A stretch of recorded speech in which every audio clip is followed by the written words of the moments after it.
1 KG పండు టమాటా పచ్చడి చేస్తున్నానండి. నేను ముందుగానే ఇది 2 రోజులు ముందుగానే 100 గ్రాములు పచ్చిమిరపకాయలు, పండు పచ్చిమిరపకాయలు, 1 కేజీ టమోటాలు అన్నీ ఇలా ఎండలో పెట్టి గ్రైండ్ చేసి పెట్టుకున్నానండి. ఈరోజు తాలింపు పెడుతున్నాను. 1 కేజీ టమాటా పచ్చడికి 3 స్పూన్లు, 1 స్పూను మెంతులు వేస్తున్నానండి. రెండింటిని ఫ్రై చేసుకుంటున్నాను. మనం ఇది ఎంత బాగా వేయించుకుంటే దీనివల్లనే మనకి ఫ్లేవర్ బాగుంటుంది. దీన్ని వేయించుకొని మిక్సీ పట్టేసుకోవాలండి. దీనికి మంచి నూనె అన్నా సరే లేకుంటే శనగ నూనె అన్నా సరే వేసుకుంటే టేస్ట్ బాగుంటుందండి.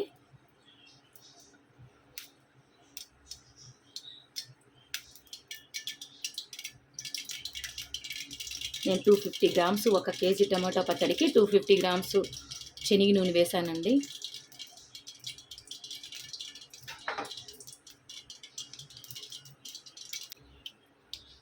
పోపులోకి ఆవాలు,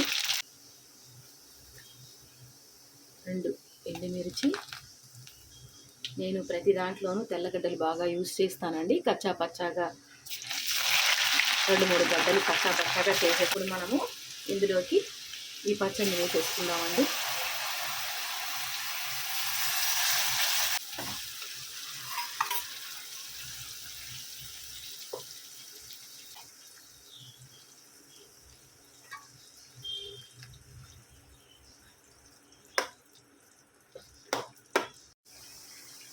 ఈ టమాటాని పచ్చడిని బాగా దీంట్లో వేసి ఫ్రై చేసుకోవాలండి. కొంచెం ఈ పచ్చి అంతా కొంచెం పొయ్యేంత వరకు బాగా ఫ్రై చేసుకోవాలి. ఇంత లోపల మనం ఇదన్నీ గ్రైండ్ చేసుకుంటామండి. పండు మిర్చి టమోటా పచ్చడి కదండి, దీంట్లో జ్యూస్ కొంచెం బాగా వచ్చేసింది. అందుకే పోపు పెట్టిన వాటిలో ఆ టమాటా పచ్చడిని వేసి బాగా ఫ్రై చేశానండి. కొంచెం ఆ నీళ్ళు మొత్తం ఇంకి పచ్చివాసన పోయేంత వరకు కొంచెము.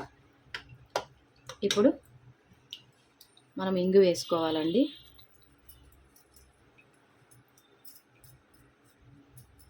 మెంతి పొడి కూడా చల్లుకోవాలండి దీంట్లో.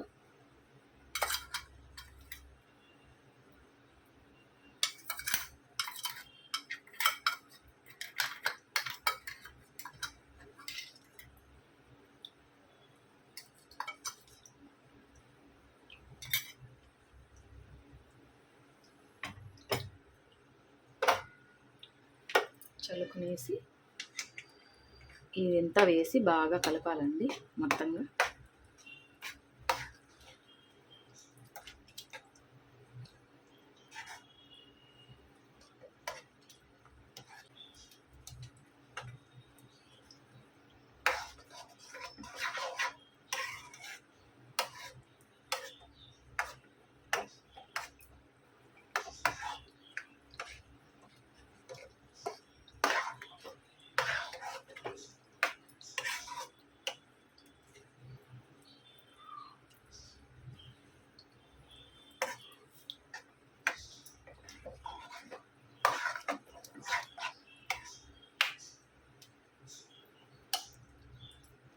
మనం ఇంగువ అవన్నీ వేసేసుకున్నాం కదా, మంచి ఫ్లేవర్ వస్తుందండి.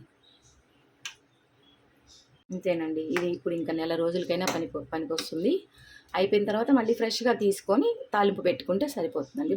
ఫ్రెష్గా బాగుంటుంది మనకి. ఒకేసారి అన్నీ పెట్టుకోకుండా ఎప్పటికప్పుడు ఫ్రెష్గా పెట్టుకుంటే బాగుంటుందండి. టేస్ట్ బాగుంటుంది. ఫ్రిడ్జ్లో నిల్వ చేసుకోండి, బాగుంటుంది.